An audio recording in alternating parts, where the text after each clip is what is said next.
I really don't belong. I can't explain it. When I close my eyes, I see a strange reality. Am I dreaming? Or on the edge of remembering?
You wake up feeling like you really don't belong. You can't explain it, but when you close your eyes you see familiarity. Are you dreaming? Or on the edge of remembering?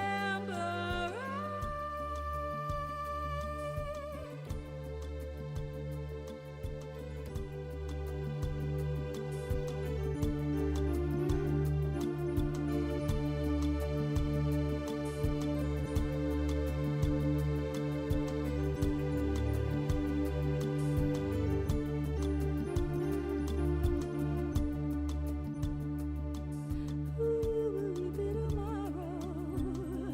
And what are you today?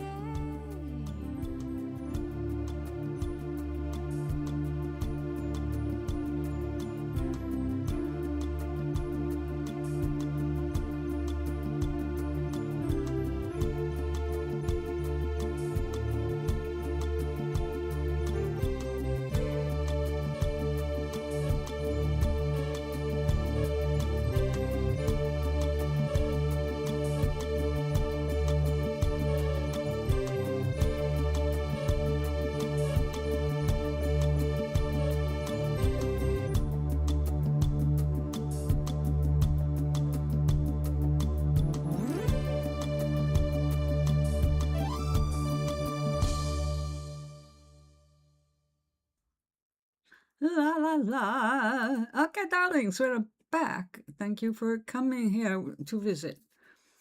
Of course, nobody's here yet, but I know you will be. And if you're watching this in past tense, then, well, we're going to greet you anyway. Okay, so I'm dipping this done thing in hot soapy water, well, warm soapy water, without the resist in it, so I can felt it a little bit more to get some texture going.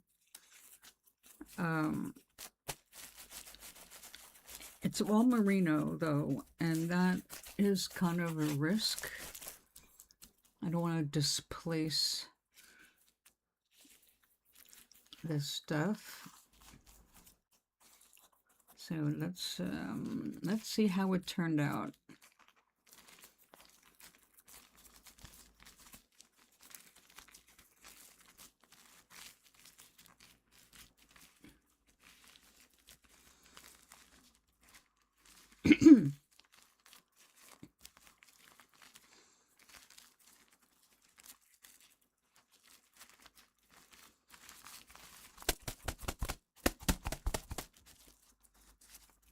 Oops, back, down, stay. Okay, it's very soapy, which is perfect for healing the seams or your cut places. Now I have a little extra cut there I didn't need. Cutting blind.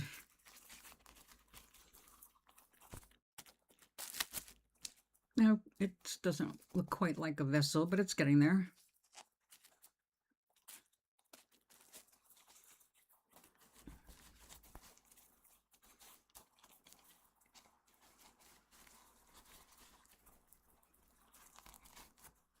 Oh, I have to do something with this fingernail. Apparently filing it down was not enough. And it's catching everything again.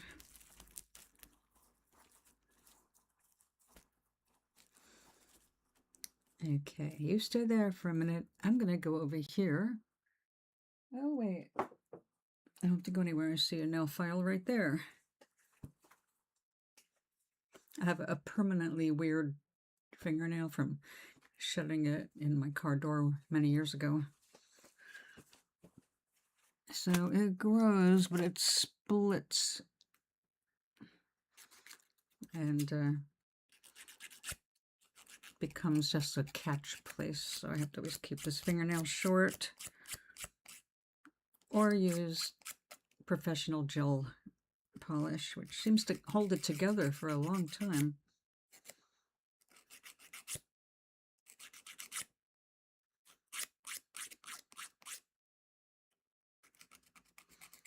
Sorry about that. But I don't need to be tearing up what I just made because of a stupid nail.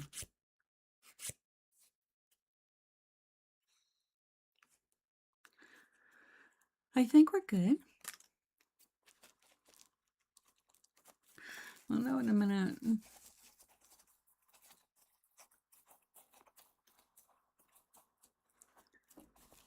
Okay, so even though it has to be washed again, I'm going to go ahead and kind of stuff it with a towel to start the stretching, and that'll help give it a memory of, you know, stretchy.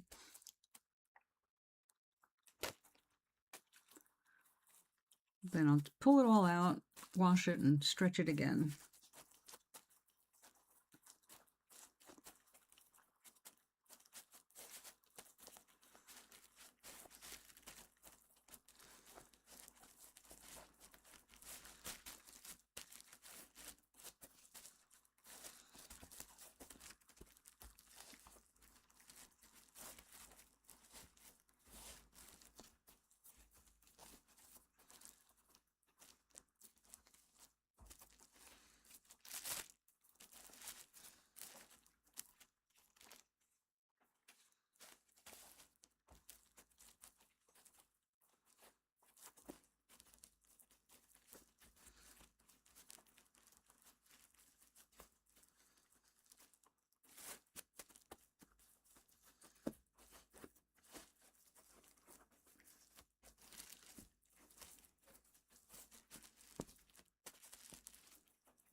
Now the final product, excuse me, is going to require some starch. That is the only way this is going to retain its soft shape after it's dry. But we're a ways off from that, so right now it's just stuff and stretch.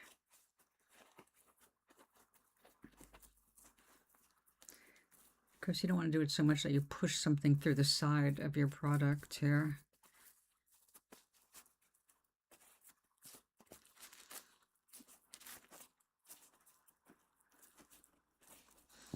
Now, although I get some lovely textures by adding things like the viscose and silk,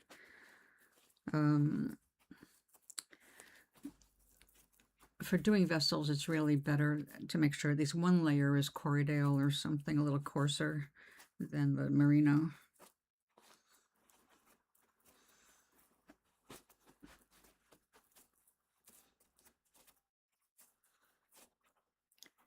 Now, I do have some of that, but not in a color that matches this, so I didn't use it. Because the primary use is going to be like a candle, and I want that pink glow, and I didn't want anything really getting in the way of the glow. So it's going to be starch, which will be transparent once dry.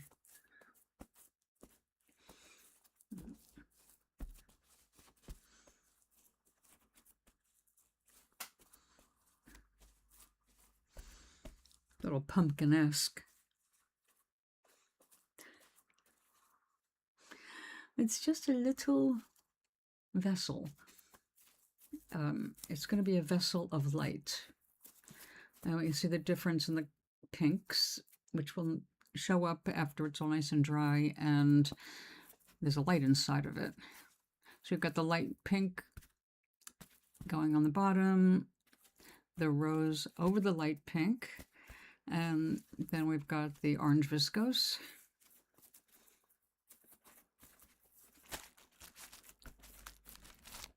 Which will give it a spooky look. Okay, so let's set this over here just to dry a little bit the first time until it's time to go into the kitchen and start washing things out again. Okay, so what I want to do today is the first joining, and to say I'm a little nervous about it, well, I'm a little nervous about it. But if I can't make these join properly, then I have no hope moving forward. So we're going to do it now before I make a dozen panels, only to discover that I need to bring in a different medium like wool glue or sewing. No sewing. Okay, so we do have size differentials, and I expected that. I didn't mean for this to be quite this much smaller, but it's okay. Because ultimately, if anything needs to be cut, seeing that this is going to be felted, you can just cut it to the size you need. But we're working on making everything just organic, and I don't want it to look like there's seams. To try to get it more of a, as if it was all made in one piece kind of a feeling.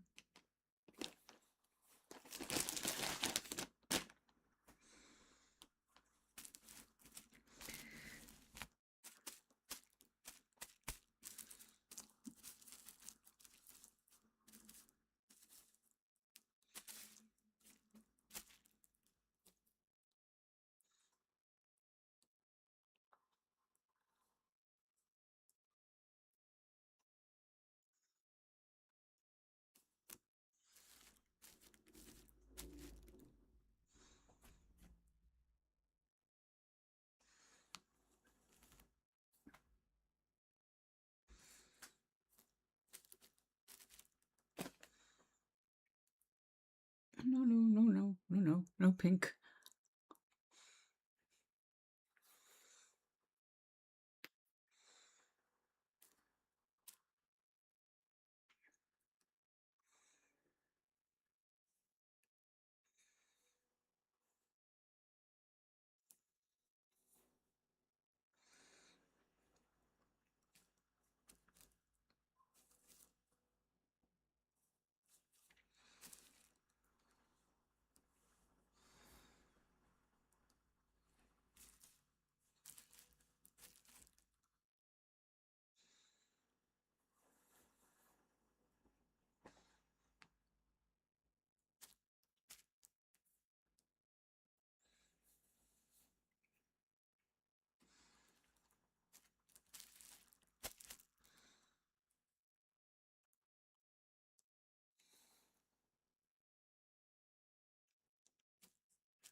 Now, it looks like we need a little bit more color in there.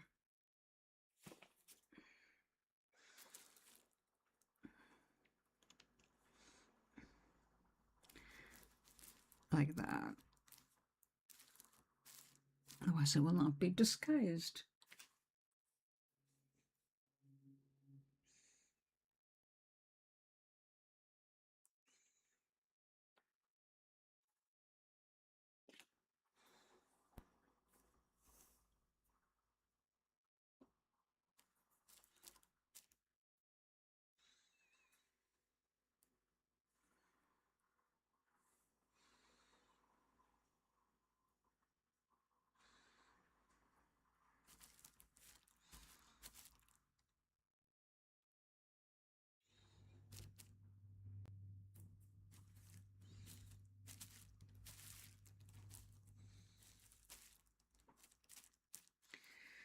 Okay.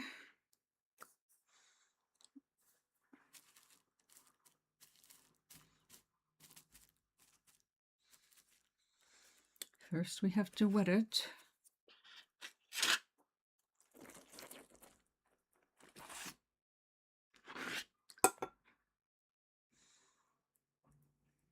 Uh-oh. Oh, there it is.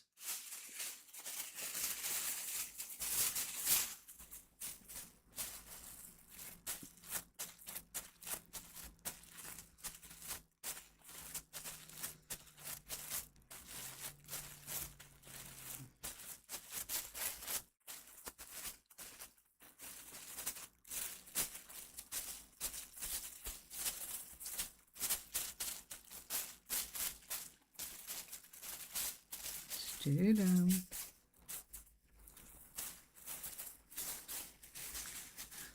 Go over there. Thank you.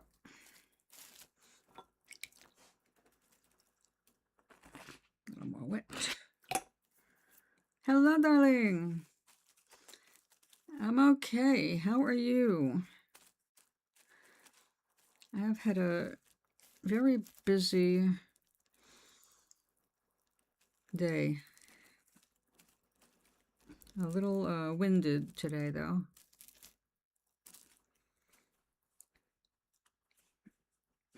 So I'm doing the first joining of two pieces, which are clearly not the same size, but it doesn't matter because I need a large piece, you know, so we're just going to keep joining until it all works out.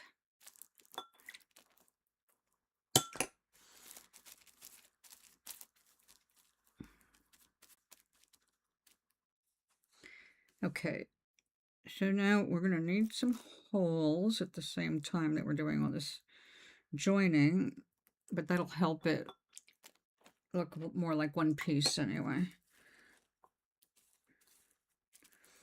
Okay, so that was a hole.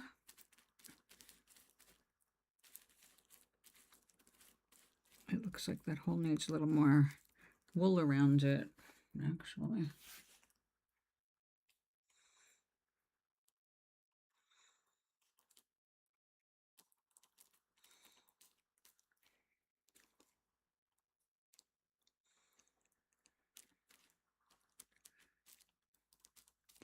So I got my Lenovo tablet set up today.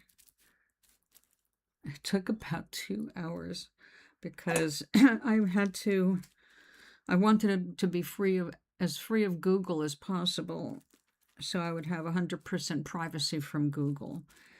But everything gets started with Google, so you have no choice when you first start, but then you have to take away all of their permissions, and on it goes.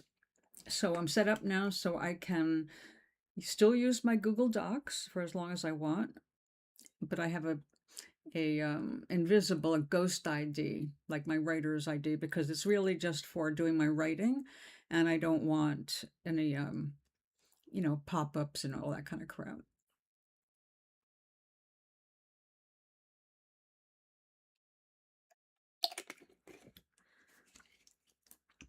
So I won't be looking at email on that pad.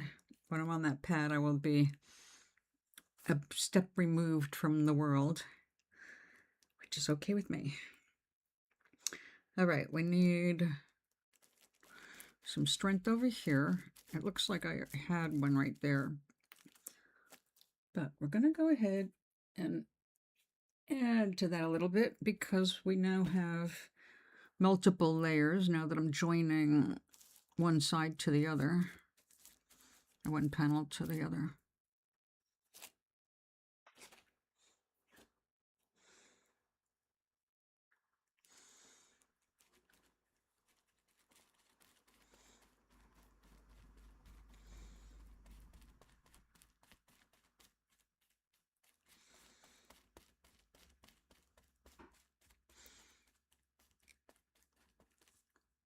So we have rain on and off, apparently.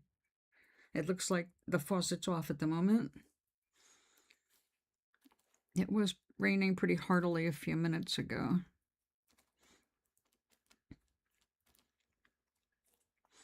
Of course, it's better for the land if it's on and off.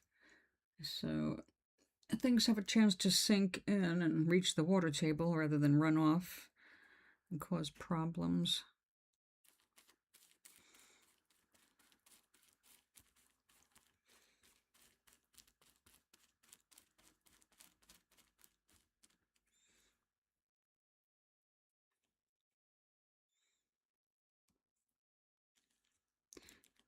Just lay down.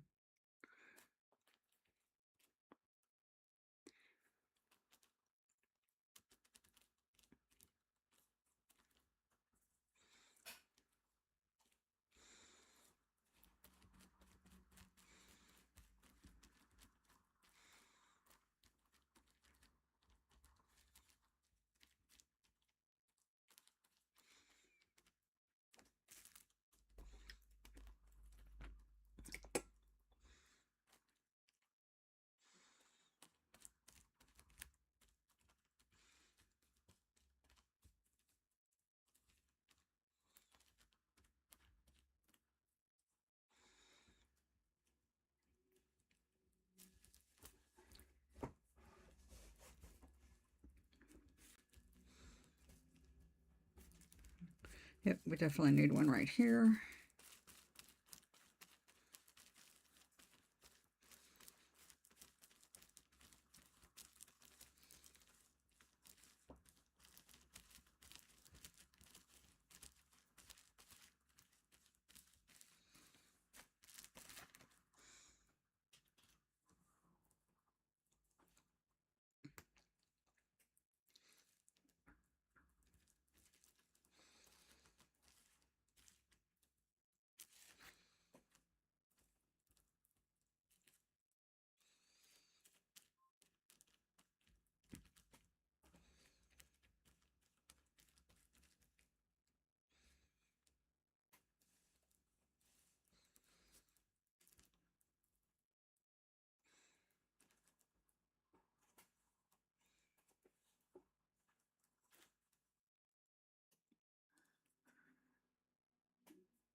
Yeah, we'll just leave that solid. All right, we have to felt it. This is the unfelted part, joining two felted parts. And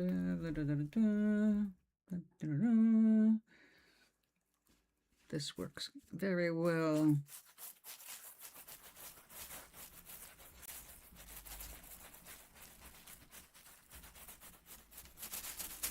It just takes a while.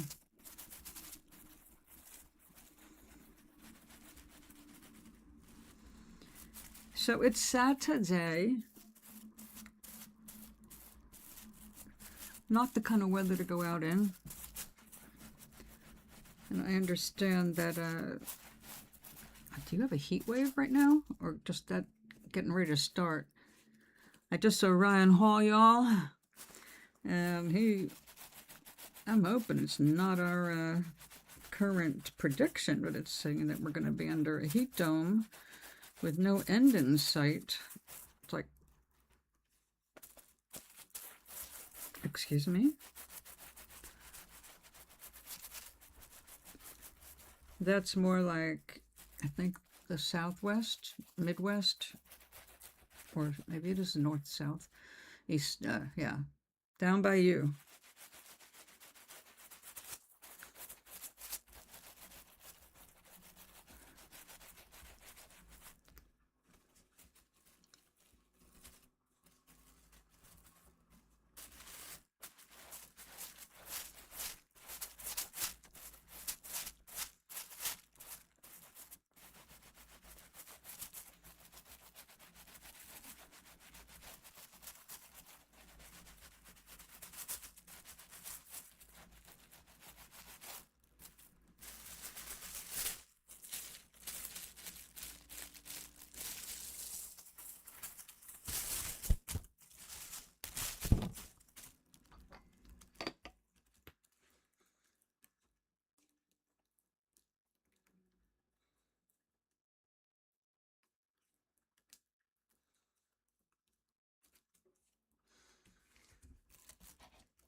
Tea.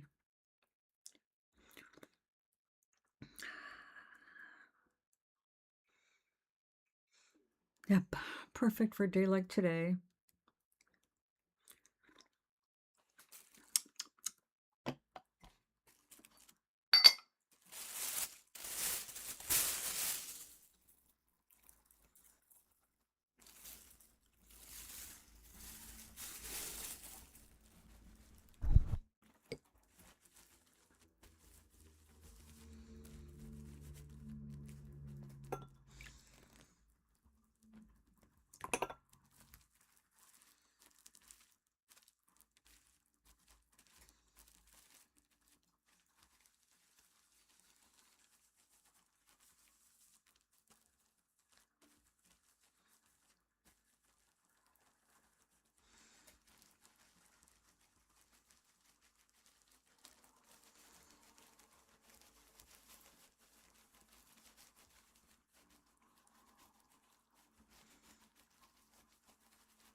No, I left space between the two of them and strung the fiber out between the two. So this is, some of this is new right down here. And then I made more holes. It's not an exact match. The bigger one was done first, and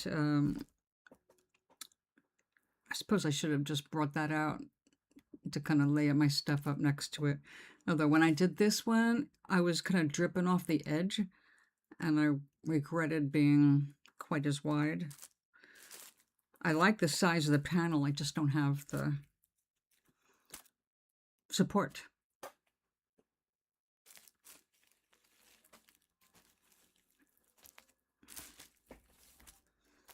Now,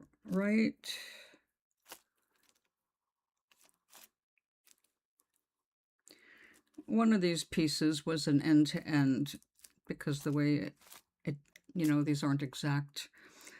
And I just pulled it over to make a solid line there.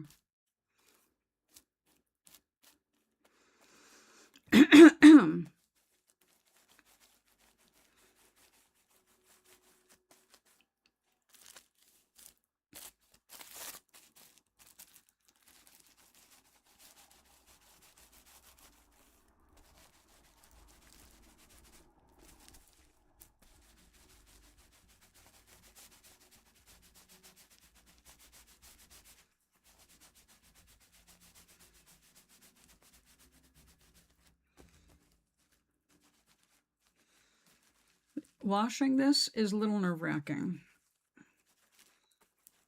because it is so fine. It feels like it's going to stretch apart, but the pattern is keeping it intact. It's like paper, like tissue paper, like toilet paper getting folded over and wet, and you got to try and bring that back out without tearing it. It's like very careful. But it's deliberate. I'm making this as fine as I can. It's really a big experiment in how fine can I go?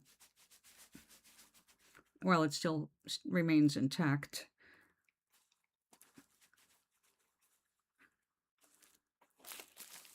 Now, I do have another, a quicker project because it'll be one piece. And that is for a traditional style cobweb scarf. And I do have the right fiber for it.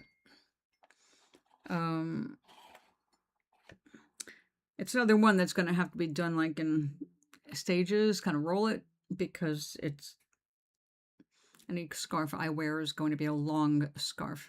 I like it dangling. I don't like to feel like I'm choking on it. But that's a style choice,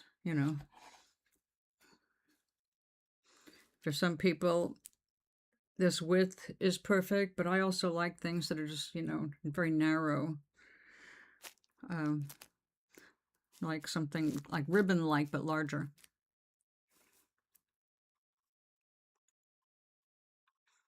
So this is, it's probably felted. But I'm not going to take it into the kitchen right this minute. I'm just going to fold it up and we'll do that. I'm collecting stuff to do the waterworks with, because I have to have a clean sink and all that. And right now there's a couple of dishes in there.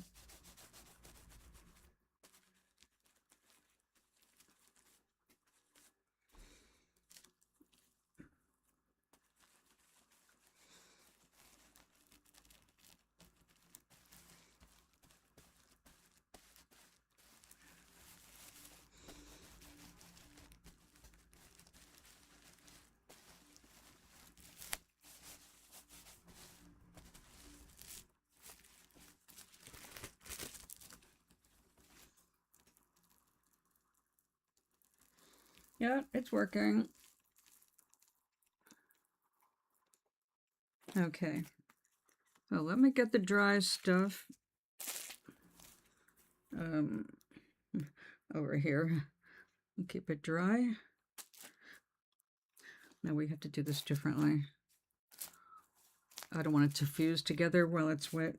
I take the chance that it might. Ah, oh my God. The pure white silk hanging off me after all that separating.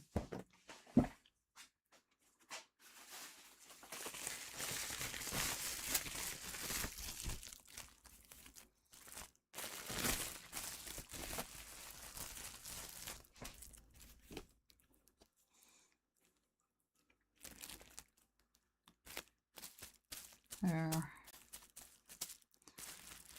Okay.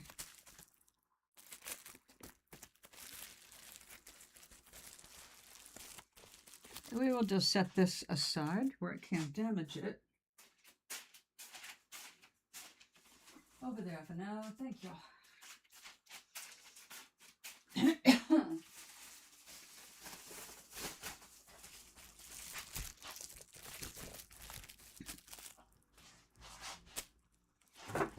Oops.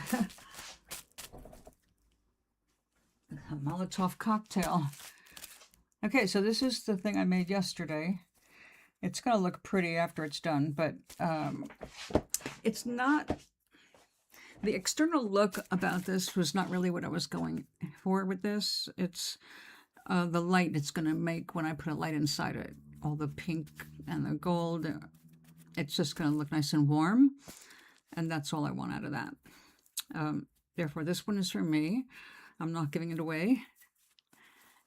I'm just stretching it right now, but it's got to go and get wet again anyway, because it's full of soap. But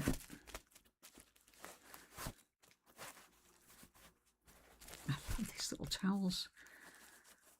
Thank you, Bingo.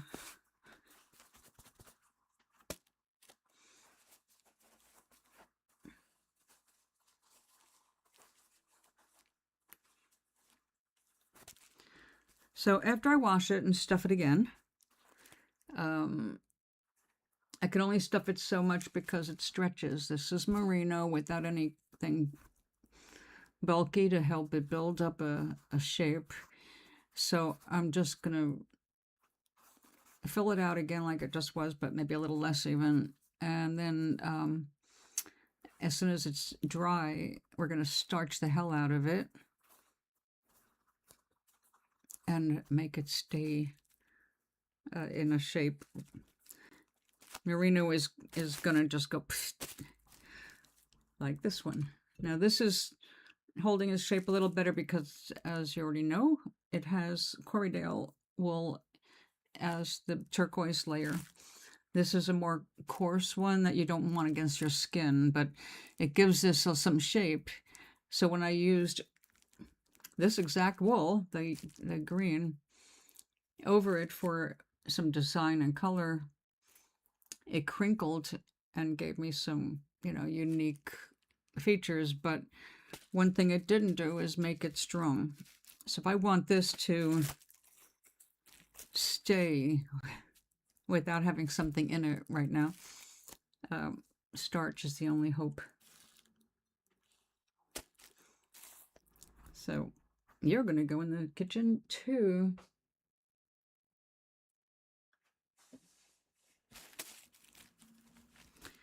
Okay, so today,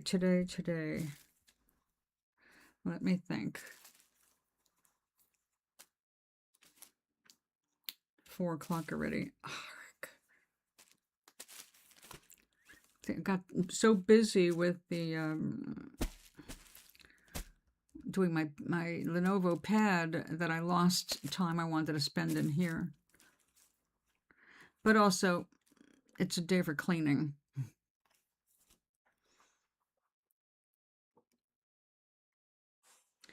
So we also had bathroom morning at cleaning bathroom.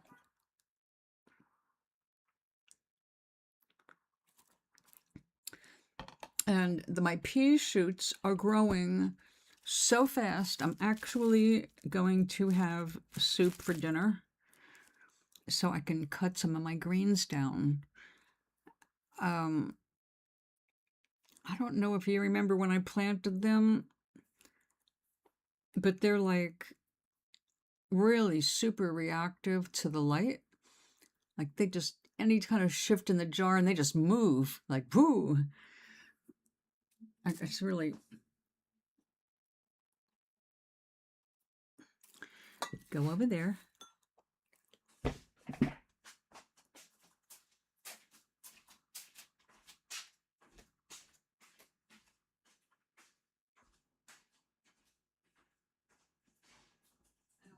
Green onions. Move over there. Thank you.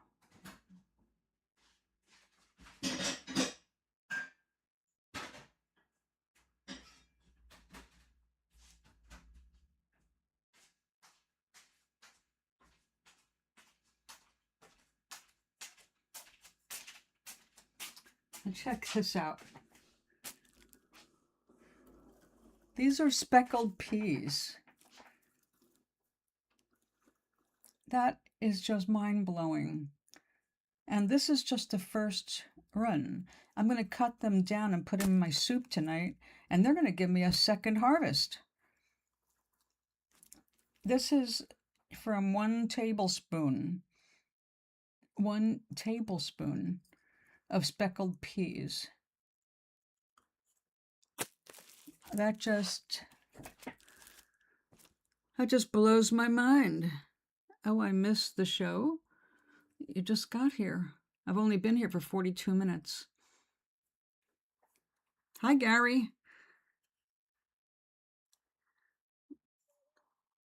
Oh, no. No, I just tidied up a couple of projects and moved them over, and then went and got my speckled peas to show how much food is grown in these 2 jars in just a couple of days. This is from both jars. 1 tablespoon of speckled peas, dried peas, and you soak them, and you put them in these little wonderful little strainer things. I mean, damn. And they're going to do that twice. I can push it with fertilizer and make it 3 times. But I probably won't. You're so beautiful, and they taste so good. These are a delicacy in Japan. They cut them, and it takes 30 seconds to cook, either in your soup or in a stir fry. Actually, you don't even have to cook them, just put them in the hot food and they cook. They're so tender and delicate. I'm glad your power is back.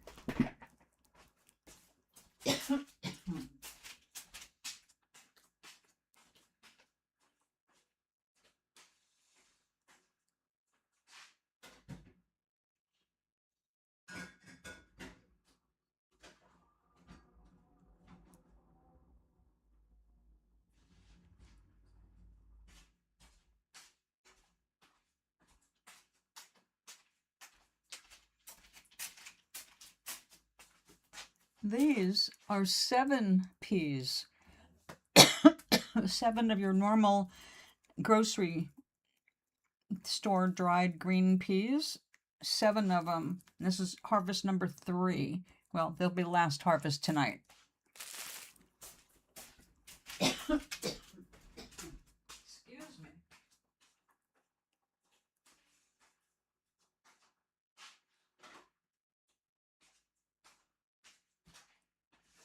I'll be right back.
How long was your power out, Gary?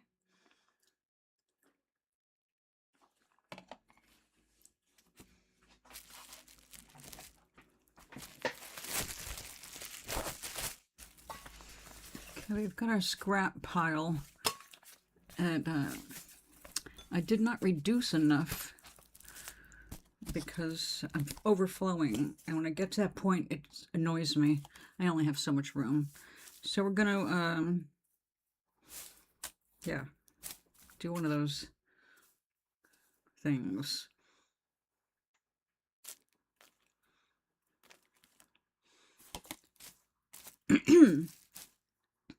Okay, this is synthetic. I used some of this in making a drawstring bag. It came out so cute.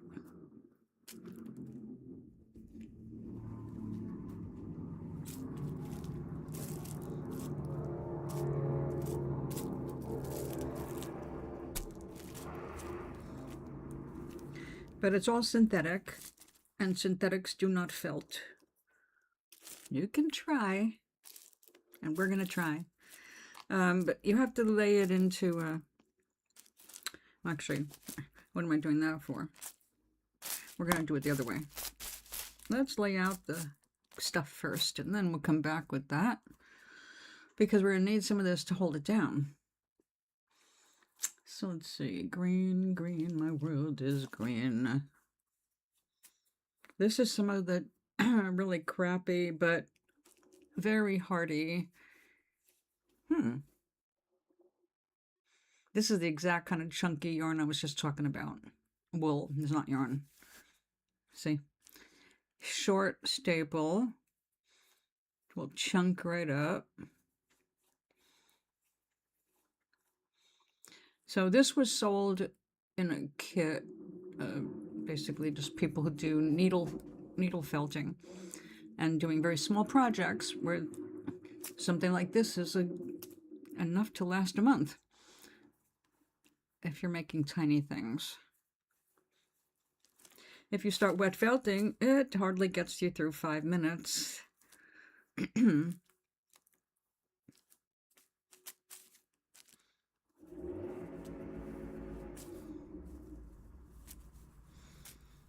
So, I heard from my ex-husband today, the first one. I was asking how is he doing, because he's been recently suddenly anemic, which for me meant, you know, really something serious. So he's getting checked out and all that. But I wanted to see how's he doing.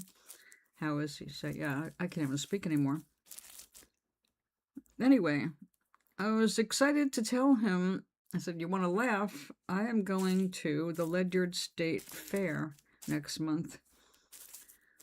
The last time I was there was like 1976.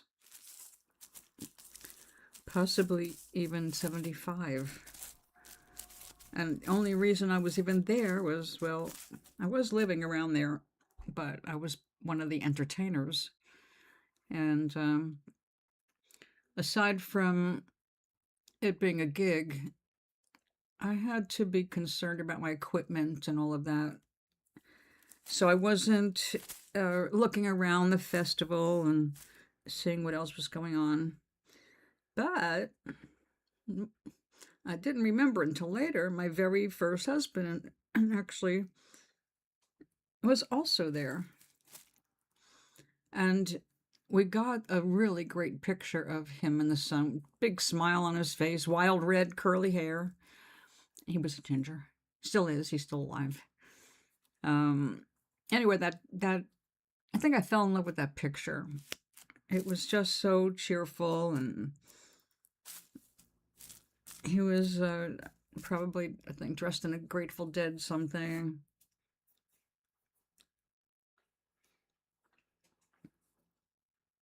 But I forgot about that picture until after I texted him with the "you want to laugh," because that was the last time I went there. But this time I'm going for the wool. I'm going to be going there to check out the 4-H club and people raising sheep and making this stuff that I can play with. I will not mention to him that old photo of him, which I no longer have anywhere but in my memory, unfortunately. It's always nice to look back and see how young we used to be. Unless it gets you depressed.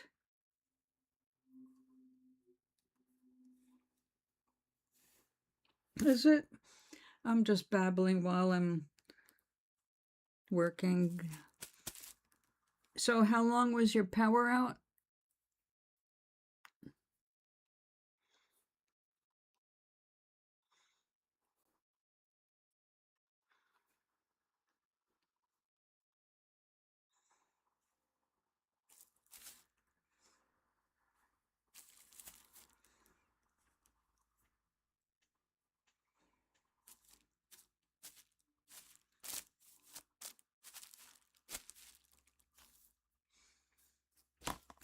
Do I have any really light green?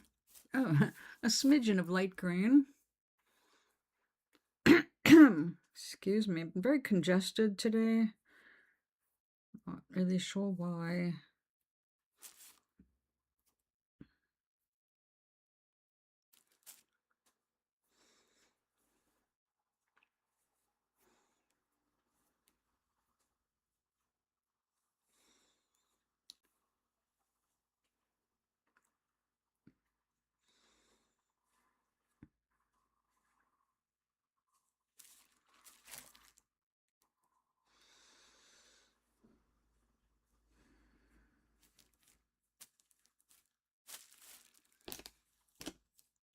Any more?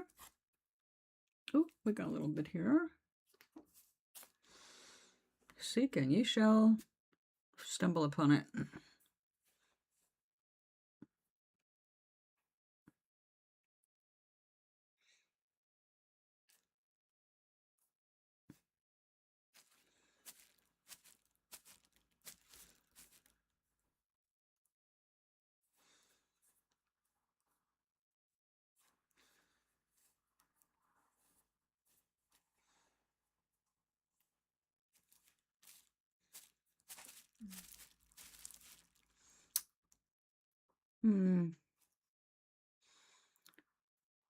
Well, that's really pretty, but I think this might be viscose, not wool. Well, we're going to find out. Maybe it'll work, maybe it won't. This is definitely wool. This is a merino. This is a really good quality merino. Super fine. Dang. If it annoys you as much as it annoys me, let me know.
All right.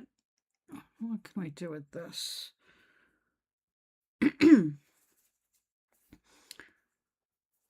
Well, this pretends to be cotton, but it's not. It's polyester. If it was cotton, the cotton will felt eventually. All right, we've got these threads. Let's check out the heavy-duty fake stuff. All right, these are lovely yarns. Excuse me.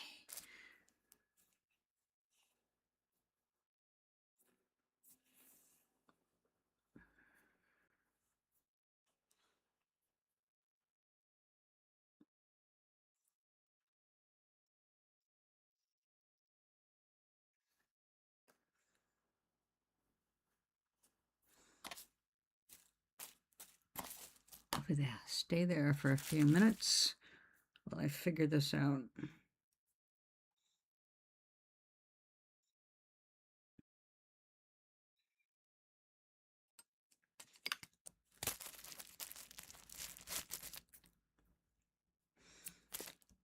Wait.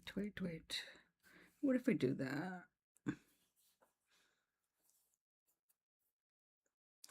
I think that's something we'll do in a minute, but I have another idea.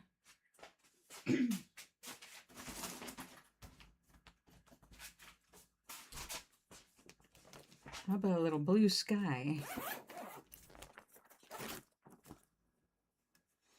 And I know the perfect wool for it.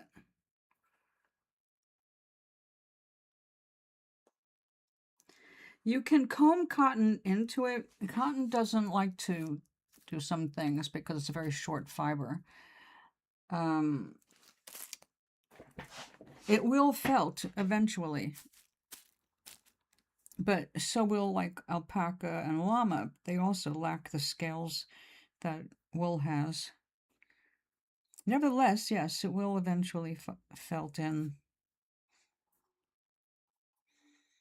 But using something like this is so much more satisfactory.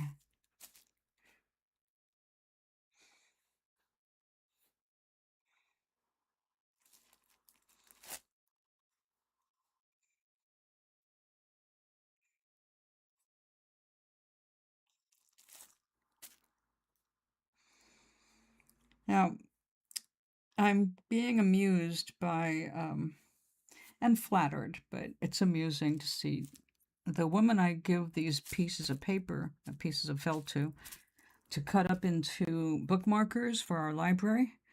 I gave her permission to help herself with whatever she wanted from it because obviously I've got lots of scraps and I'm not working on any projects right now that are multicolored like this except for making some bookmarkers.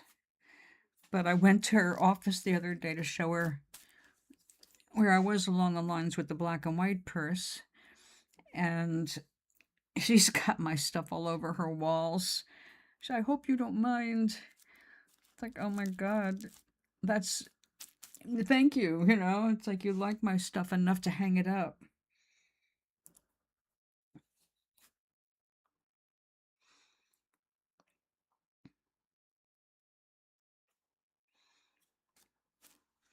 This goes to show you if you're into art, you never know how someone is going to take your stuff. They think it's awesome, they want to collect it, and you never know.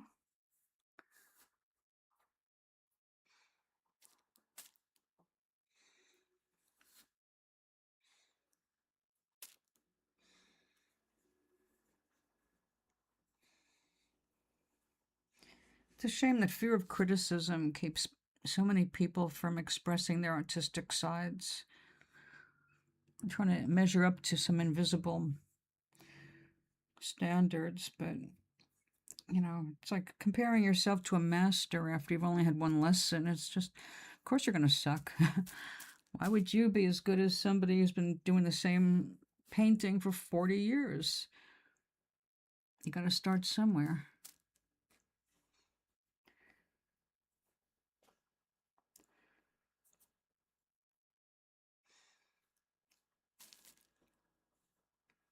I have to say, I smiled a lot to find out that Grandma Moses, who became famous as a painter of landscapes like farmlands in her 80s, was actually just got into painting because her arthritis got so bad she couldn't embroider anymore.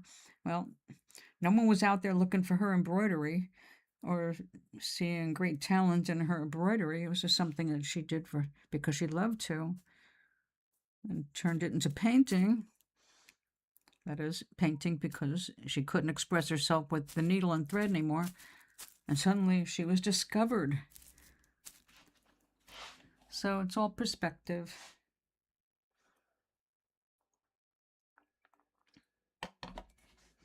All right, let's take this.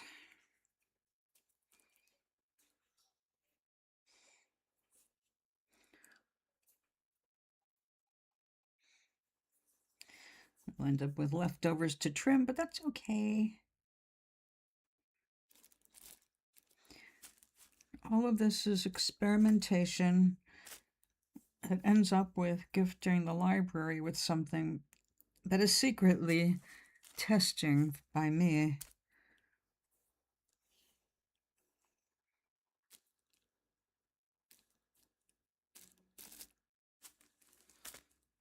Yeah, just stay there for a minute.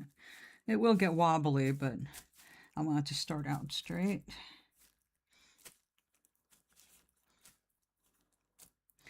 Okay, so you can stop getting caught on my fingers. My goodness, is my skin really that rough? It doesn't feel it. And we don't need you.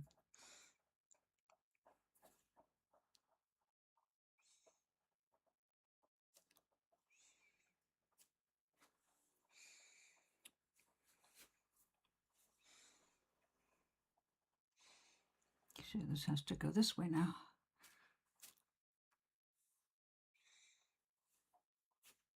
Now I do have more of this in the suitcase, which is good because I want to get more. That's a really nice green. Now, right now I am using super fine pulls and spreading it out because it's the cobweb technique. You want your fiber as sparse as possible.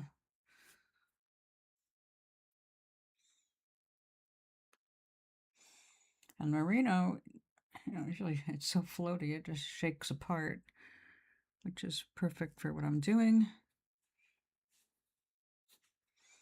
I just want super. Can you even see that? How faint that is?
It's so light I can barely see it.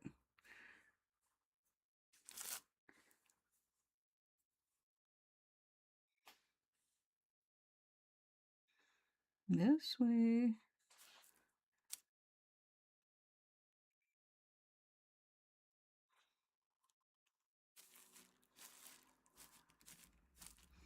Looks like we're gonna need a little bit more.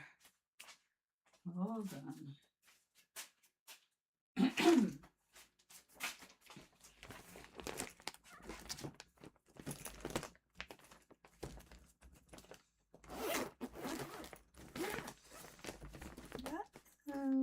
Oh, there it is. I got scared for a minute. Yep, I definitely need to order more of this. We're in our last 2 lumps.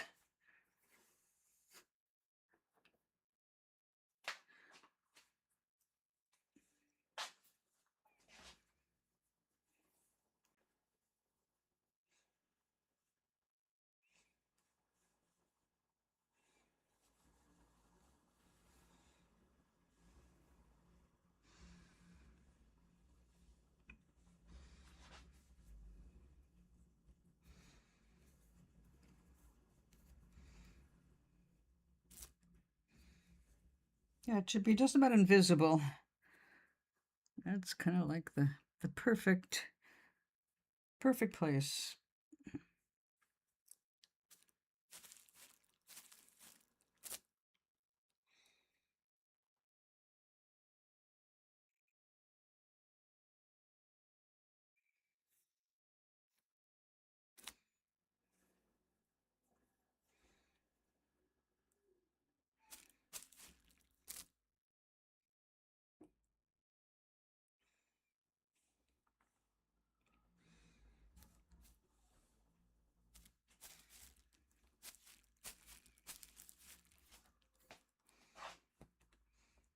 All right, I'm going to bring some blue down.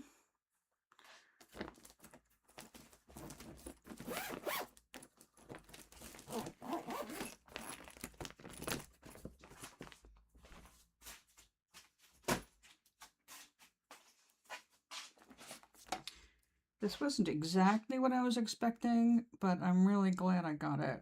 Super fine. It's got to be under 19 microns. It's just gorgeous. Okay.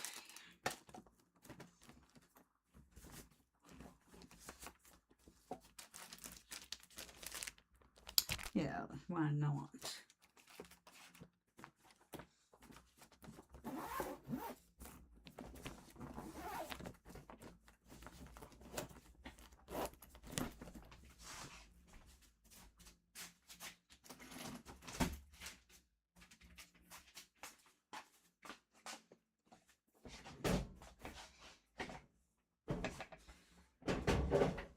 Excuse me. Right, I see notes. Who's doing that?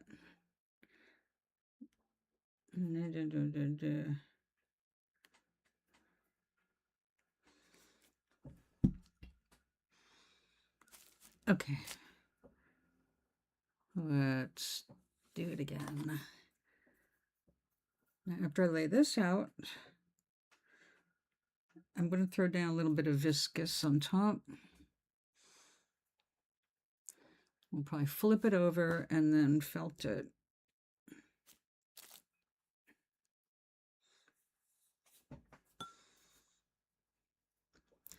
This is the kind of project that's good for the end of the day. Nothing critical going on. Even mistakes can be corrected or disregarded.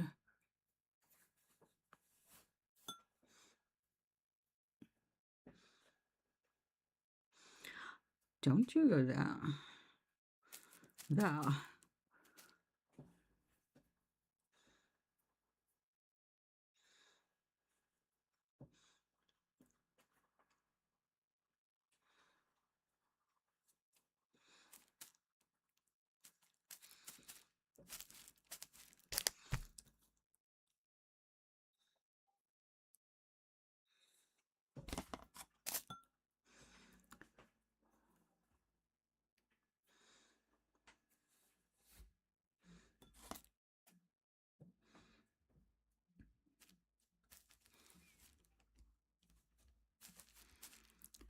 Well, my friends here, a couple of friends, went to a senior center workshop to needle felt a penguin. And I had zero interest. But I saw what they did afterward, and I thought, well, that's cute. And one thing I did want to try was needle felting, like more than a decade ago when I was still making soaps and doing little festivals and shows. I was doing a show at the Audubon, raising money for the Audubon.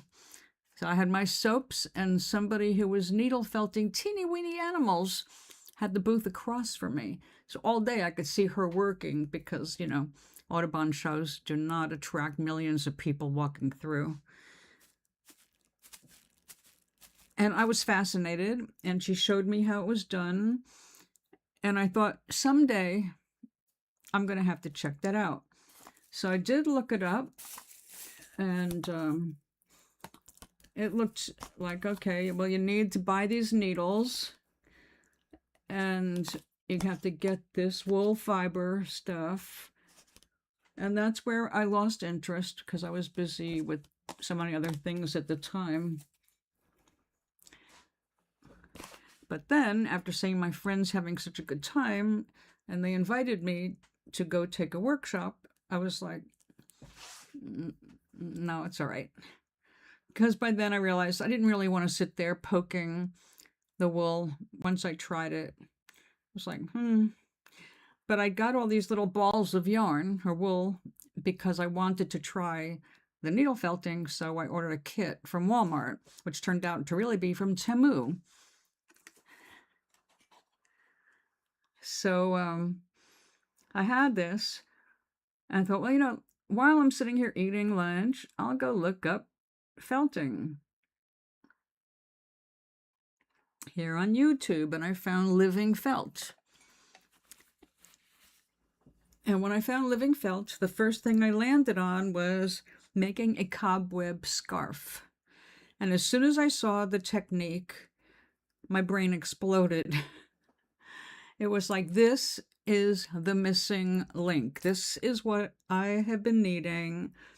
This is what I've got to do to rescue my 100-year-old silk gauze scarf. I bought it at an antique store 50 years ago, been dragging it all over the country with me. But it's antique silk gauze, and it's literally cracking apart. And I just could not think of, how am I going to save this? I couldn't get myself to throw it away. And then there it was, wet felting. And I just blew my mind. So I'll show you the scarf in a minute, because the first thing I did was collect all of the stuff I need to do the repairs. Or basically, there won't be any repairing it. I don't have 100-year-old antique aquamarine gauze silk. I'll be using it as my foundation to build a new scarf using the original tassels and the same size. And here and there, I'm hoping we'll be able to see the original scarf in little windows, if I can preserve enough of it. So that's exactly how it started. I just started with the mission to save my scarf, and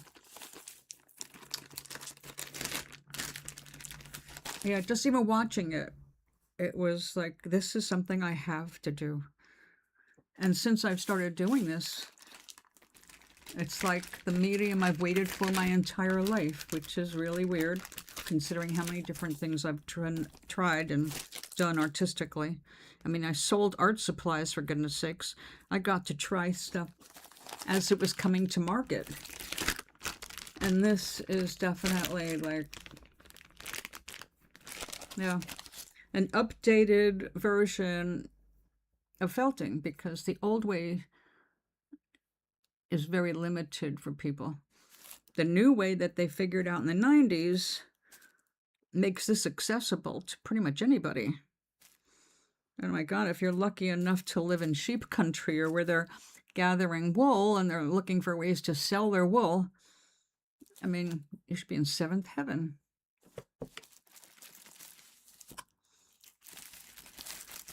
Okay, I have to get out the thing. Let's put this away, because I already put it away prematurely. And I'll show you the scarf.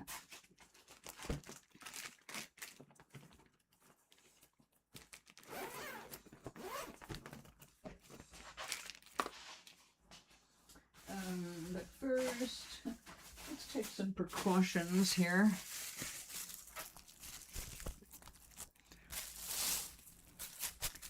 There. Okay, here is the scarf.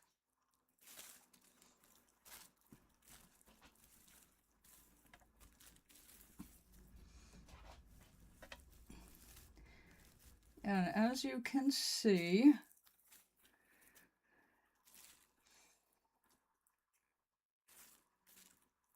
it is like literally melting. The silk is just exhausted, I guess. See that?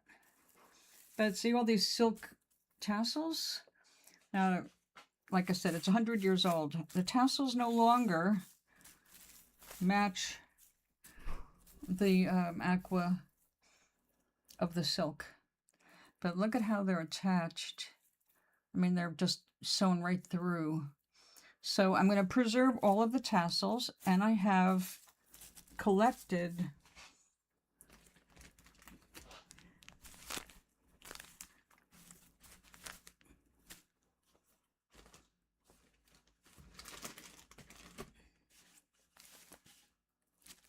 so I've got this is silk yarn. Look how fine it is. There will be a lot of this going through it.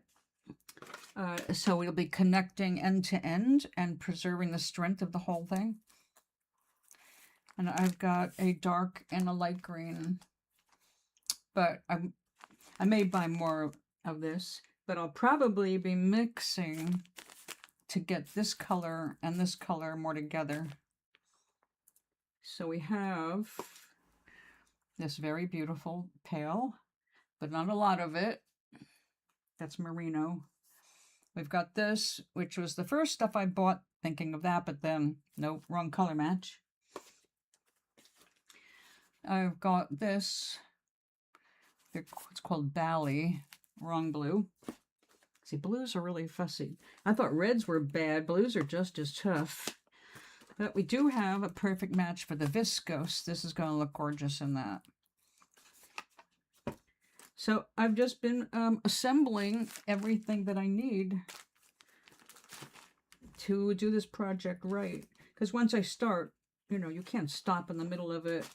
Since I won't be able to do it up here, I've got to do it downstairs where I'll have a larger table to work on in the community room. I don't like the lack of privacy for it, but, you know, it's not like I'm working naked or something. Let's put this away.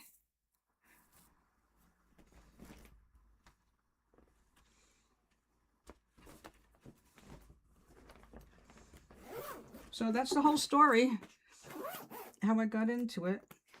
And the rest just, you know, once I started messing with it, that was it. I totally fell in love.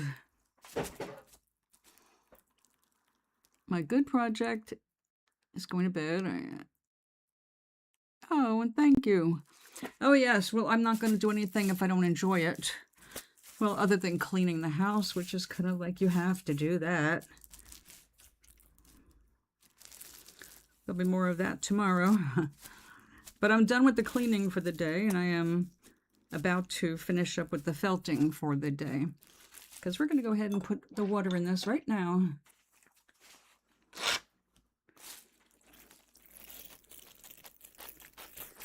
It's a bit of a risk putting the yarn in.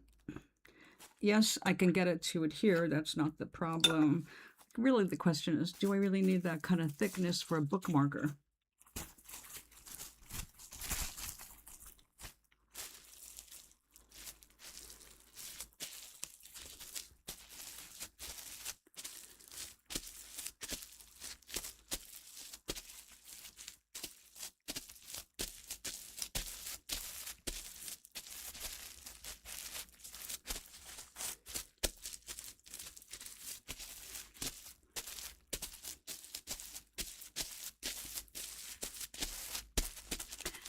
I never would have predicted this passion. I mean, seriously.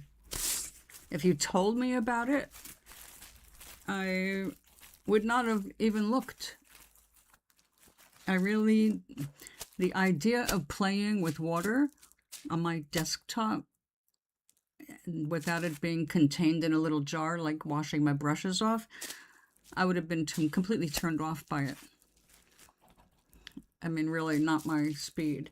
But watching it being done, watching them do a cobweb scarf, that was it.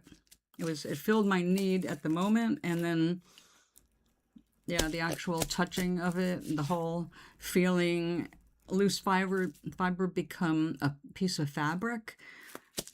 Yeah, it's like, to me, it's like magic every single time. So yeah, I'm grateful. I'm grateful that I found something to be this enthusiastic about. And I always like learning about new things. Encaustic, that's what my sister, encaustic painting. I was trying to remember the E word yesterday. My sister went away in a workshop in Woodstock, working with encaustic painting, which is a kind of painting that I know about because I sold supplies for it many years ago, but I had no interest in doing back then and still don't. But I totally understand why she's into it. Oh, this is definitely my new love, painting with fiber and learning how to incorporate more and different, and how to turn all this stuff into wearable art. I'm always inspired by other people's work, even if it's not real, like the elderly fashion dance, the AI production. Well, that woman actually did study textiles. She isn't just an AI artist. She's a woman somewhere in her 40s or 50s who has had a career before AI became her passion. But I could see in her designs all the stuff that turned me on in nature. And I see the movements and I think, felting. I can make that in felt. Of course, in AI, you can make something that in real life would be a very heavy fabric. You can make it flow a little bit more like it doesn't weigh anything. So there's that reality break. But this cobweb stuff, ooh la la. Now, the cobweb style that people are showing online is something we are going to do. I'm going to call it the traditional cobweb. It does make a gorgeous scarf. It does make a very lightweight scarf.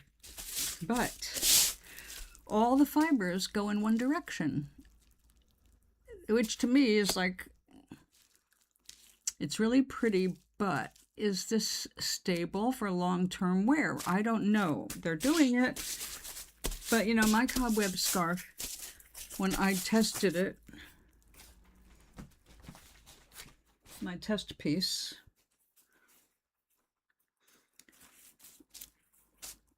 this just, you know, I mean, it's got the look and the weight, but it's also too stretchy. I mean, look at that. I can pull it apart. You shouldn't be able to do that with your clothes. I mean, if you're walking by and you get hooked on something, you don't want to destroy your whole outfit. So that's when I came up with the idea of closing the circles, you know, enclosing the circles with a circle of wool. And especially when the circle of wool contains silk. Silk is extra strong and it doesn't felt, and it's not going to stretch as much as the wool. So I've got a stronger fabric. And because they're circles, except where I did not have a good enough background here, you can stretch it in both directions without it shredding.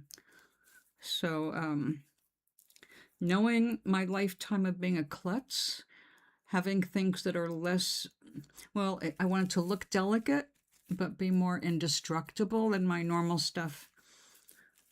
So, yeah, this pattern is like so far so good, but still, it's my first garment.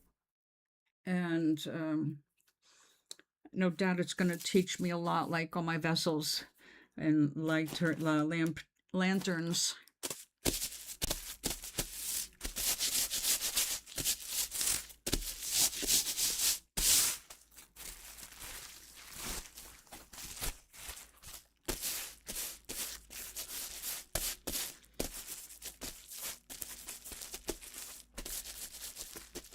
Oh, yes. Water comes through that.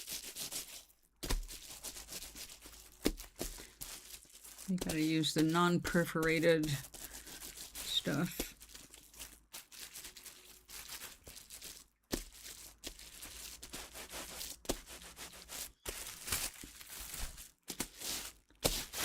All right, let's get it just a little rougher.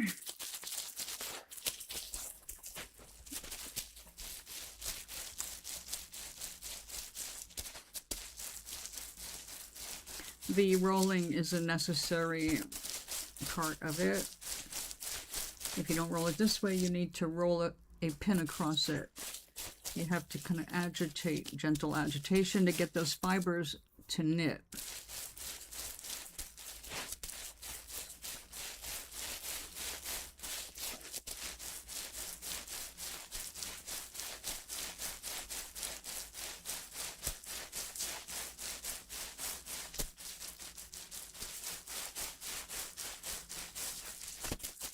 Usually about 40 times in one direction, 40 in another.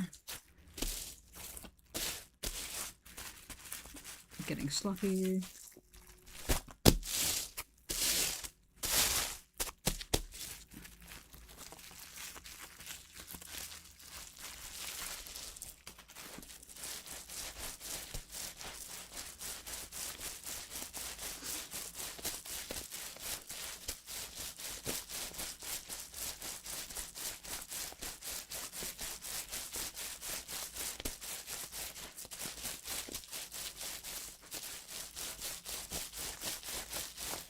One of the ways people do this is they roll their work around the pool, you know, those pool, what do they call the snakes, worms, the floats that are hollow.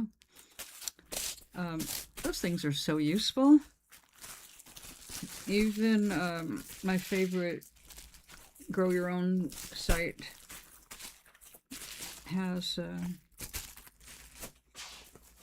a grow system that uses slices of those pool floaties. It's just so smart. Okay, we have too much water on this now, but we will wick some of it off in a minute.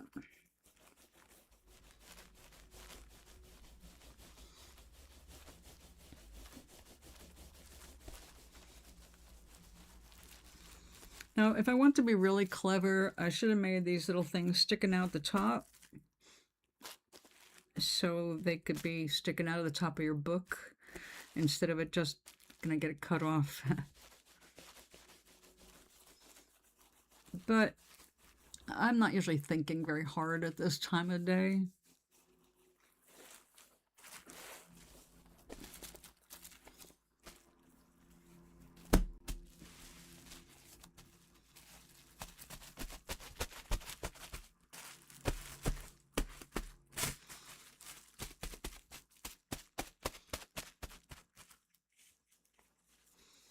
Okay, you dry.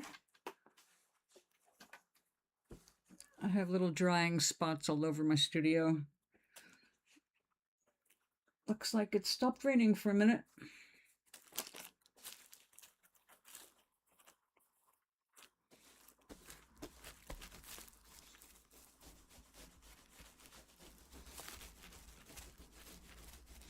Now these yarns that are sticking out, they were made in a very interesting way because it's a core white wool and they wrapped a raw green wool around it.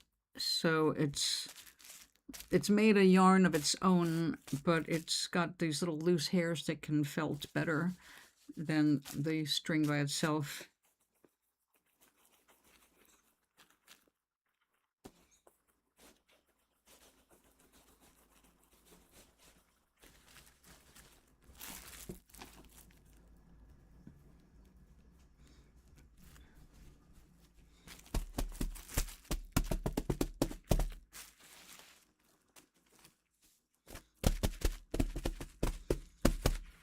Good job. And you can go up there and dry too.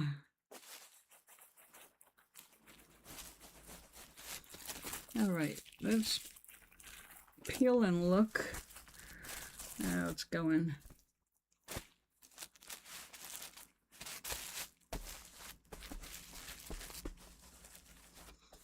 All right, now it looks kind of like we got a fence there. Green stuff growing in front and behind it.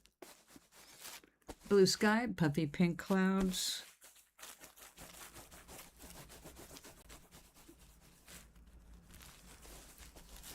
My garden-loving administrator will enjoy having one of these in her books. She is a prolific reader, so every book has its own bookmark that matches it, like matches the color or the mood of the book. It's like, I like the way you think. Also, I like the fact that you read a lot.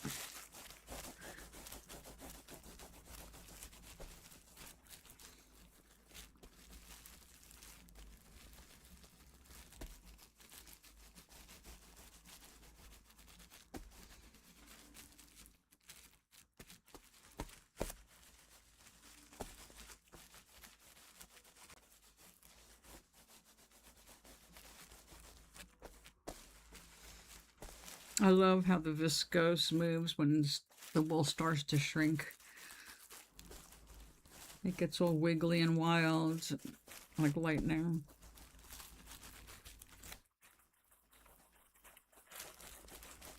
That might not be a bad thing to try. If it was stormy sky, use some viscose or silk for lightning. I happen to have gray wool and white silk. Oh, I'm glad I thought of that. And imagine coming up with that on a rainy day.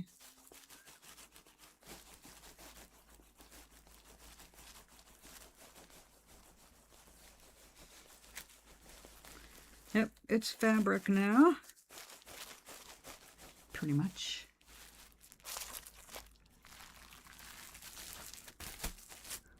Right now, we have to give it a few light slams.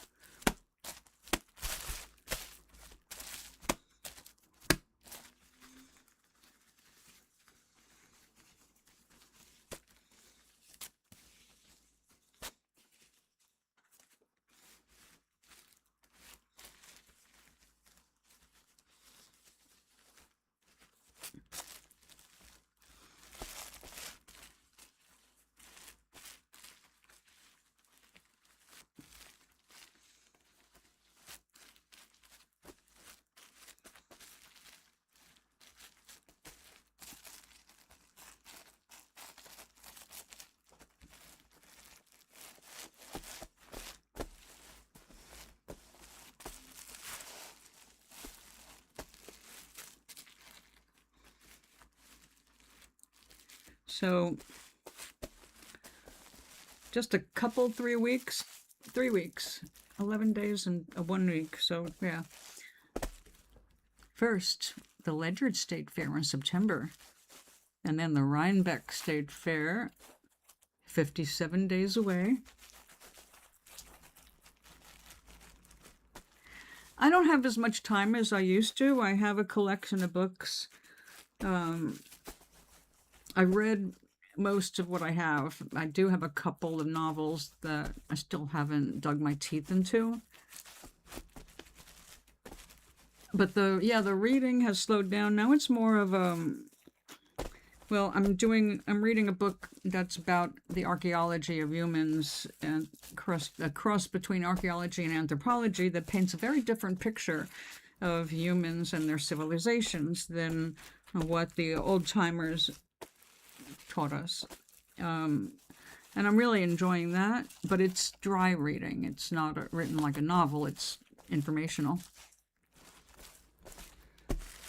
But my mind, when I'm in writing mode, it's more of a research mode. So most of my reading is going to be connected to things I want to explore through my characters in my book.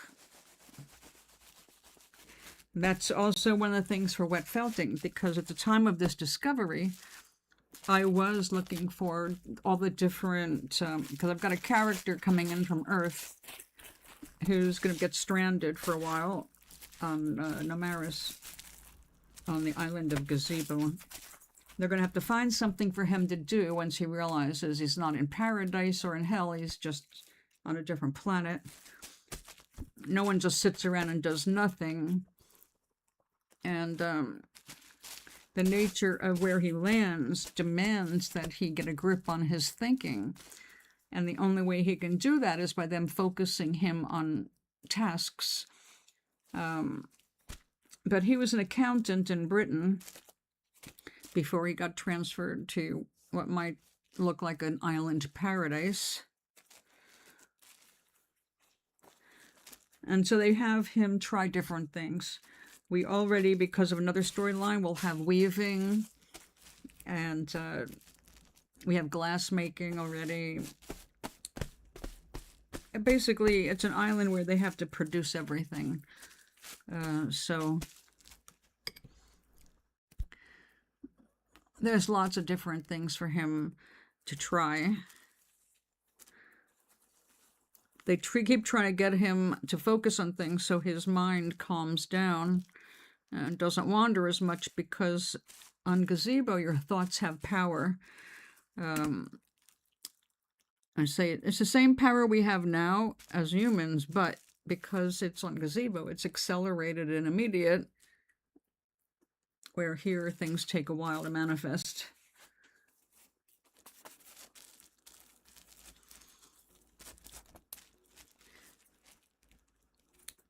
And I don't want to give away anything else about him because he's got his own journey. So yeah, I love to read, but in recent years it's been more research reading than entertainment. Although I'm entertained by that, so I can't complain.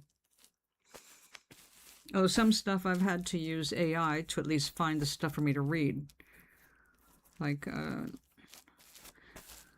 studying alligators and Mars, which is, there's not a lot of books on that kind of thing.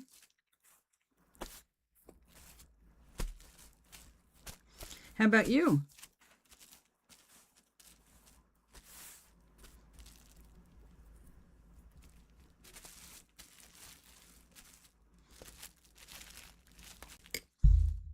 Oops, sorry.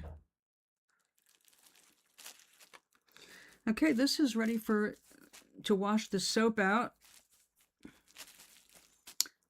And after it's ironed, it will become bookmarks.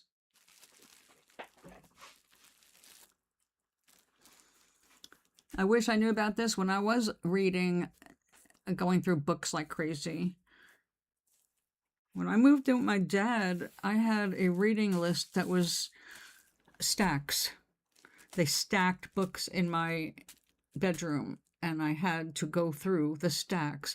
And they put them in the order they wanted me to frickin' read them. You would think that would turn me off to reading, but it didn't. To me, it was like, well, look at that. They're supporting my favorite thing to do. I don't have to leave my room. I am reading.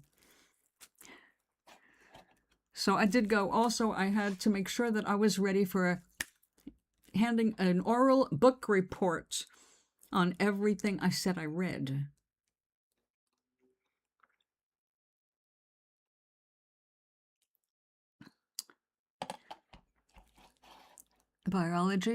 Biographies.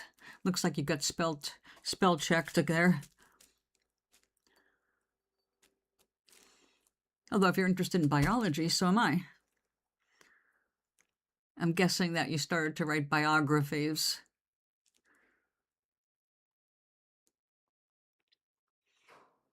Some of my greatest heroes came from early biographies back when we were in elementary school. Nellie Bly, Madame Curie. I was so impressed by both of those women that Madame Curie is the only reason I really wanted to move to France to study. I wanted to walk in Madame Curie's footsteps, literally.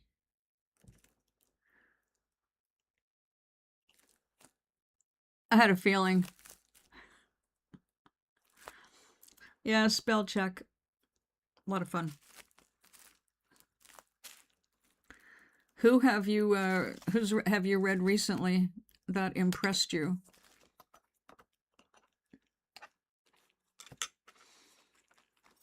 My stepdad is reading I'm sure he's finished by now, reading a biography of Yamamoto.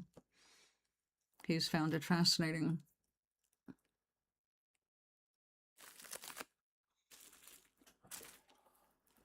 Okay, we have accomplished some stuff today. We got 2 panels joined. We got bookmarks made. We got this poofed out, even though I'm going to squash it back down and re-poof it. And spray it with spray starch. You got some nice sheen. All I want out of this is the light. When I put the light inside this, it's just going to be a beautiful, peaceful pink glow. And I'm looking forward to that. See, what else did we do? Well, I know I have to save this for a thunderous scene. I'm so glad you brought that up. Or I did. I don't know anymore. That's what happens when you're on camera for so long and you just keep talking.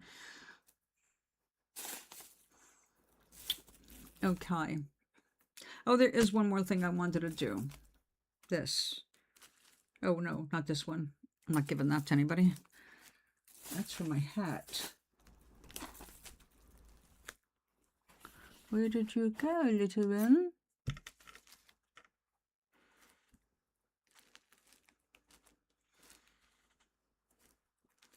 I had another flower on a stick pin to... Oh, there it is. My goodness. See, I need a bigger desk. This. Okay. For this, we're going to move this away a little bit. And that. And that.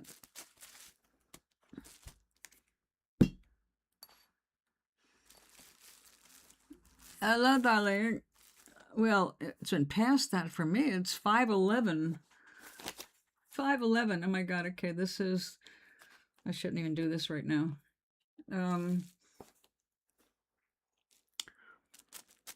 I wanted to get this started, though, because it takes a bit. Well, we're going to go ahead. Hold on.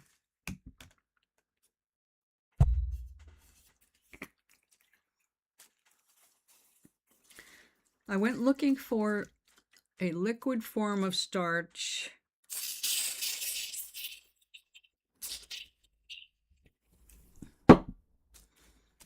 by Aileen.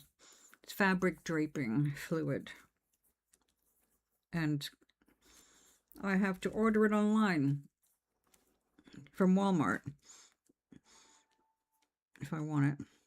No one around here seems to have it. Okay, so the spray starch works very well if you keep a few things in mind, like you need to saturate the fabric and make sure it really is saturated.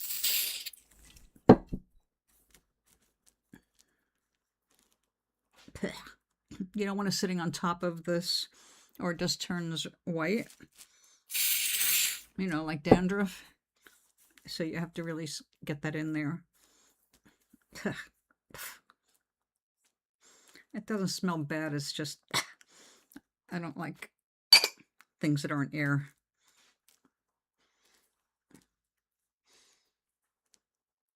Louis Armstrong weekend. Oh my goodness.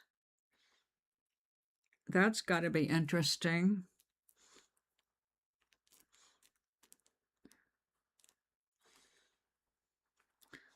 Oh, it's 4:20 for you, Doc. There you go.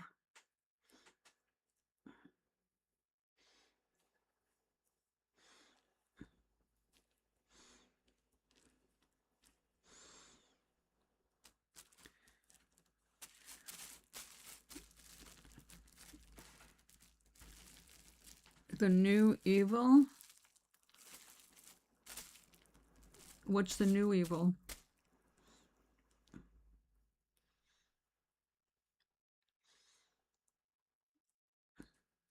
Bellevue or weed?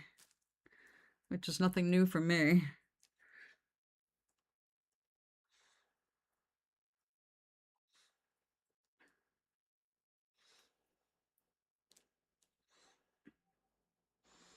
All right. I'm going to have to let this dry. Some of the wool is a little too fuzzy. When it's dry, I'll be able to trim that down a little bit. And I'll be able to do the bottom petals and get them up there too.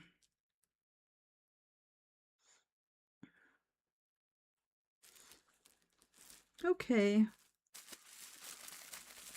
We'll leave that for tomorrow. Tomorrow being Sunday.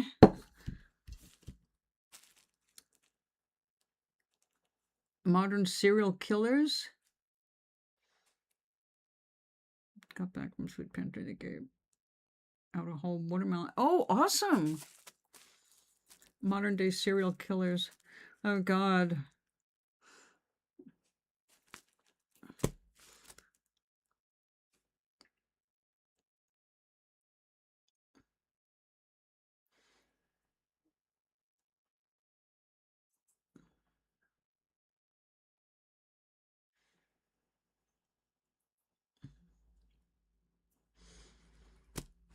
Yeah, we have too much weirdness to focus on. I don't look at the evil. I recognize it's there. I don't believe it's inherent. I believe it's something that is actively promoted these days, but no, I don't believe in it in the Lucifer principle, which is that humans have an inherent evil side. I think that we do have the ability to judge and make choices about our behaviors. But people who choose to kill,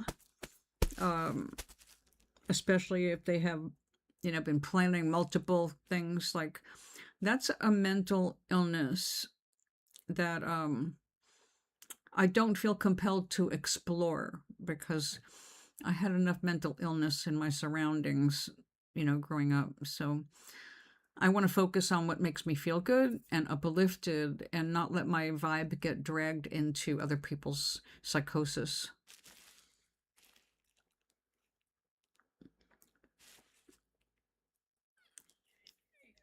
Yeah, people snap, but they don't just snap. Nobody just snaps unless there is some kind of a sudden chemical change in their brain. People have traceable events where they become overwhelmed, etc. It's more than one thing. I've never seen anybody just snap. And I have been on the edge. I mean, I have lost my temper, and I would say, yeah, I snapped right there. But I also can see what led to me reaching a point where I was capable of snapping, because snapping is not my normal set point, my emotional set point. I don't snap easily. Although lately, I'd say I don't snap easily, but I put bullshit in its place faster. I'm not so worried about being polite or hurting feelings anymore when it comes to assholes. I will call it out. I'll face it off. But true crazy, I don't know. I know that people have all kinds of different kinds of problems. And it's not something that everybody can consciously control, because if they could, we would have no depression. But that's not the same as people snapping.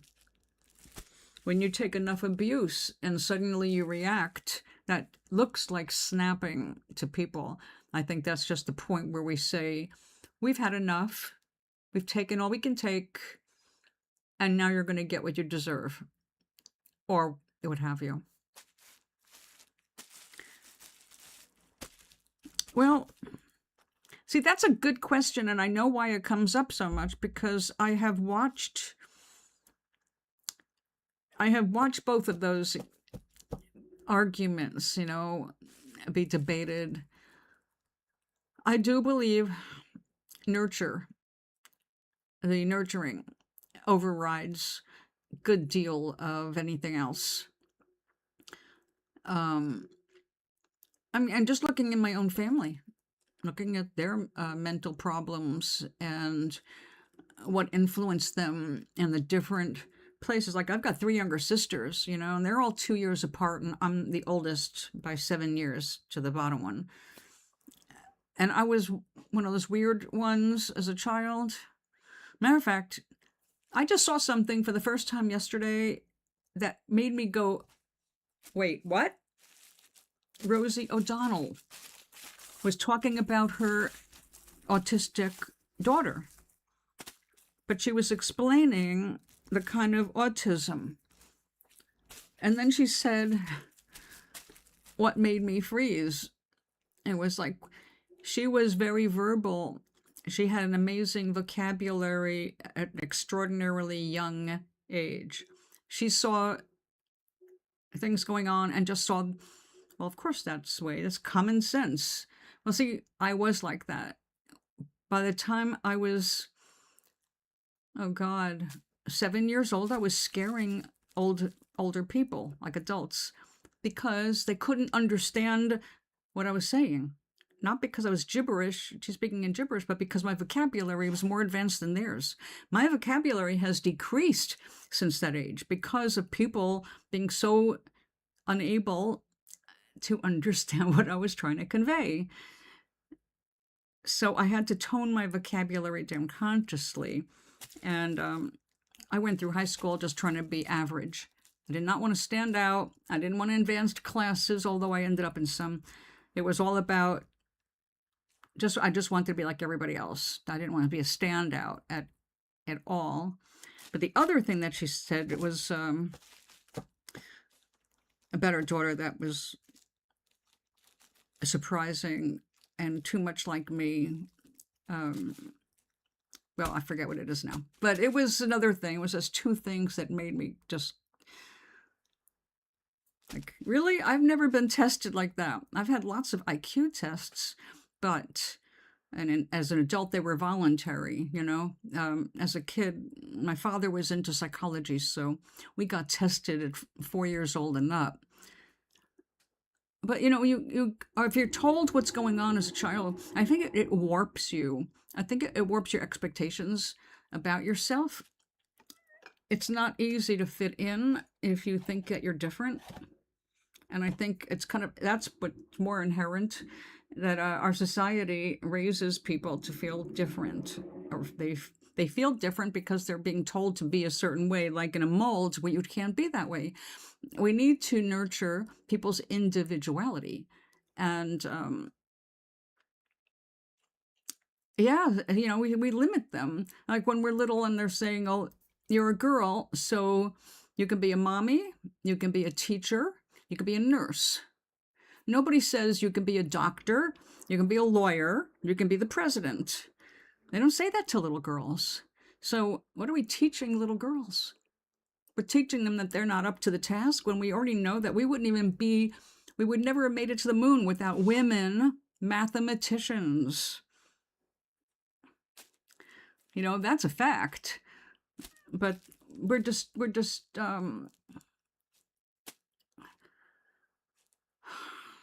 discouraged early on from being anything outside of the mold. And I was very much outside the mold very early on. Which is why when I was 7, I said I wanted to grow up to be eccentric. And because I was left alone so much, I could do that.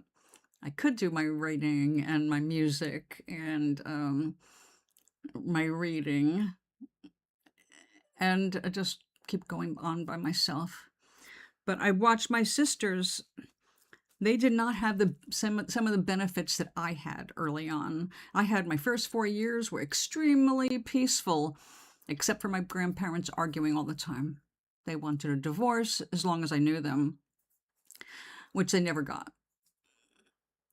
But that was that alone time was really good because I spent a lot of it in meditation. I just spent a lot of it poring over books that were definitely not for me. They were my uncle's physics books and Audubon books and things like that, that my uncle had left after he got married and after he graduated college and all of that. So a bunch of those books were left at my grandma's, and I was left alone with them.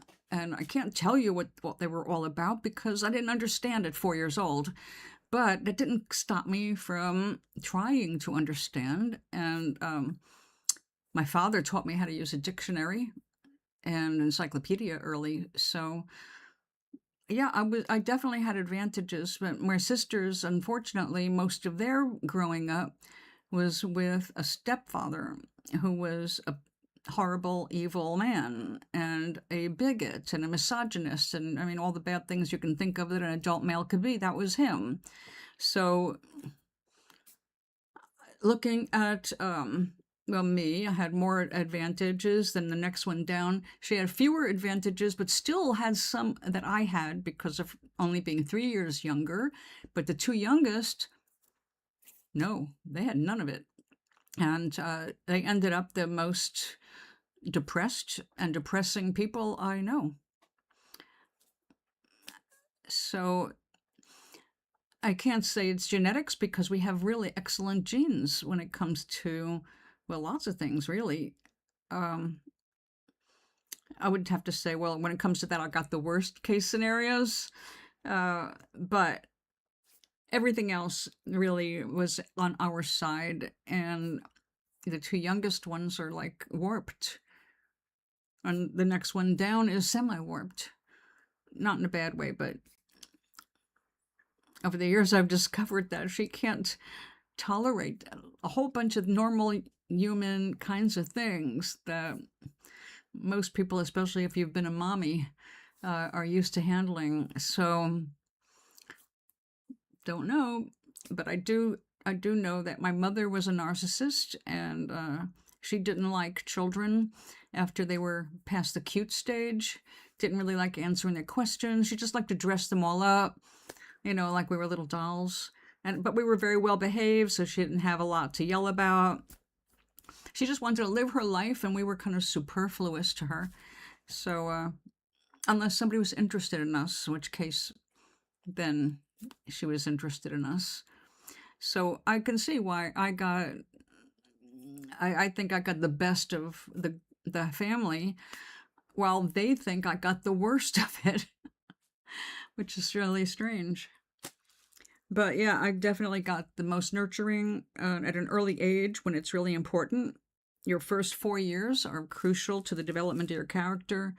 That doesn't mean you stop developing. It's up to you. And this is where I believe we have to learn how to nurture ourselves. We reach a point where nobody is nurturing us sometimes, no mate, no family. There's just nobody around to help support us.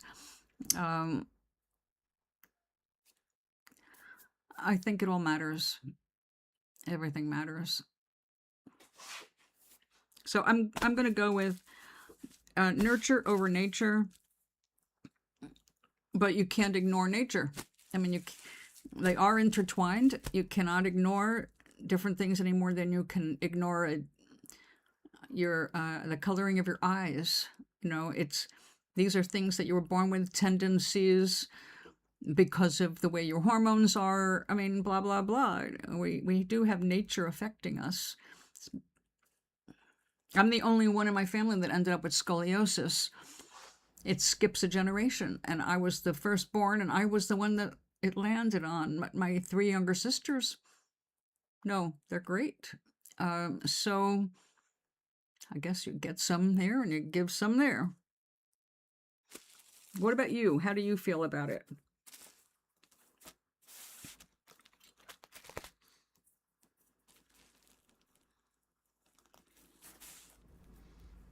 Somehow there's a piece of gold in here. Metallic gold.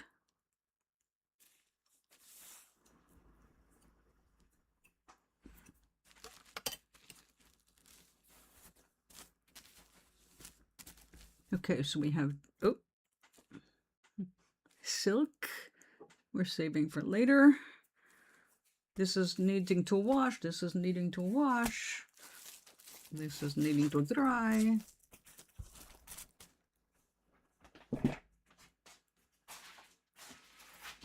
Oh, another's dry. Okay. It is dinner time. Brain, it's the thing that's up there. If you get lost, look at an anatomy chart. Okay, I'm going to go make myself some dinner with some freshly grown greens from my little jars of greens. Thank you, Keep On Growing, for re-inspiring me and turning me onto speckled peas. I can't believe how fast and aggressively those things grow in just plain water. I've got enough for two bowls of soup tonight. So anybody interested in growing some of your own food at home, especially with all the stuff that is not getting inspected and all the diseases getting passed around, you can stop all of that by learning how to grow your own sprouts, microgreens, and greens. And it's free because here on YouTube, Mike has his own channel. He does sell things he makes, which I purchased some and I love them and I would recommend them, but you don't need to buy anything to learn his techniques. Save money, grow some safe food for yourselves. It's fun. And I like having green things growing in my kitchen that I can just go clip, clip, clip and drop in my pot. So 30 seconds later, I got soup. Well, go enjoy more coffee. I am done with my caffeine for the day. Thanks for hanging out with me, and I'll be back